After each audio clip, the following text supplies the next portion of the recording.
પ્રભુ ઈસુમાં મારા વાલા ભાઈઓ બહેનો અને ભક્તજનો, આલ્બર્ટ આઇન્સ્ટાઈને ખૂબ સુંદર વાત કરી છે.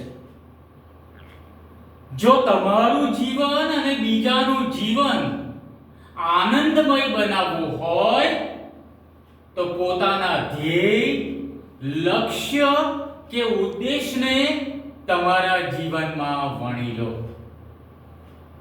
અને આપણે જાણીએ છીએ વાલા ભાઈઓ અને બહેનો, કેટલાય લોકો પોતાના કામમાં કમિટમેન્ટ, ડેડિકેશન, ધૈર્ય, ઉત્સાહ અને નિડરતા બતાવતા આવ્યા છે.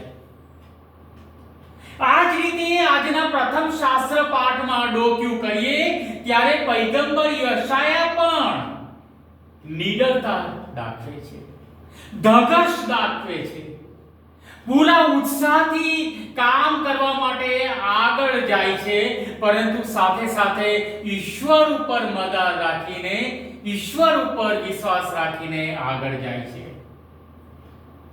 આજે જ્યારે તાળપત્રનો રવિવાર છે ત્યારે પ્રભુ ઈસુ અમુક લોકો જે છે જય જયકાર કરે છે, પ્રભુ ઈસુના મહિમાનો અનુભવ કરે છે, અને સાથે સાથે પ્રભુ ઈસુ બીજું જે ગ્રુપ છે ક્રૂસે ચડાવો તેનો પણ સામનો કરે છે. પરંતુ ઈસુની મહાનતા તો જુઓ. અને એટલે જ બીજા શાસ્ત્ર પાઠમાં સંત પાઉલ બહુ સુંદર રીતે કહે છે, પોતાની જાતને નમ્ર કરી માણસ જેવા માણસ બની ગયા.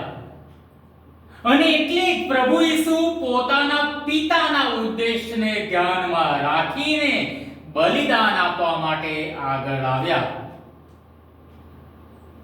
વડા ધર્મગુરુ યોહાન પાઉલ બીજા બહુ સુંદર રીતે વાત કરે છે, જ્યાં પ્રેમ માટે બલિદાન આપવાની જરૂર હોય તો ત્યાં ડર કેવી રીતે આવી શકે?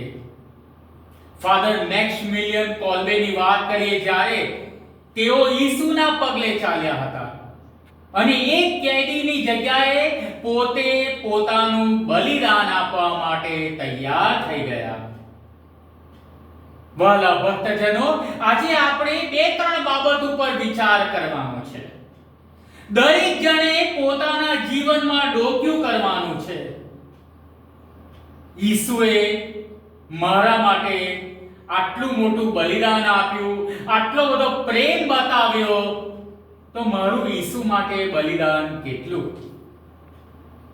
શું આપણે યહૂદીઓ જેવું વલણ ધરાવીએ છીએ, જ્યાં અમુક વાર આપણે ઈશ્વરનો મહિમા કરીએ, જય જયકાર કરીએ, અને અમુક પરિસ્થિતિને ધ્યાનમાં લઈને આપણે તેમની ટીકા કરીએ, ઈસુને આપણે દોષિત ઠેરવીએ છીએ?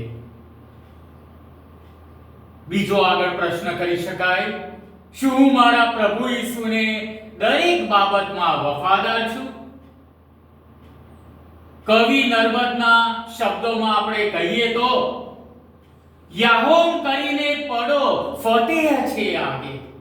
ગમે તેટલી મુશ્કેલી આવે, ગમે તેટલા પ્રશ્નો આવે, શું હું પ્રભુ ઈસુ માટે નિડરતાથી, નિખાલસતાથી, મનમાં કોઈ સંકોચ રાખ્યા વગર આગળ જવા તૈયાર છું? અને છેલ્લે આપણે વિચાર કરીએ, પેલા સુંદર ભજનના શબ્દ છે, પ્રભુએ મુझ पे કરી ભલાઈ, બદલો હું શું આપું રે તેનો, બદલો હું શું આપું. પ્રભુએ ઘણું બધું આપણને કર્યું છે, પ્રભુ ઘણું બધું આપણા માટે કર્યું છે. શું હું પ્રભુ માટે પ્રેમ બતાવવા માટે તૈયાર છું? શું હું પ્રભુનો આભાર માનવા માટે તૈયાર છું? પ્રભુને પ્રાર્થના અને વિનંતી કરીએ અને શક્તિ અને હિંમત માંગીએ. આમેન.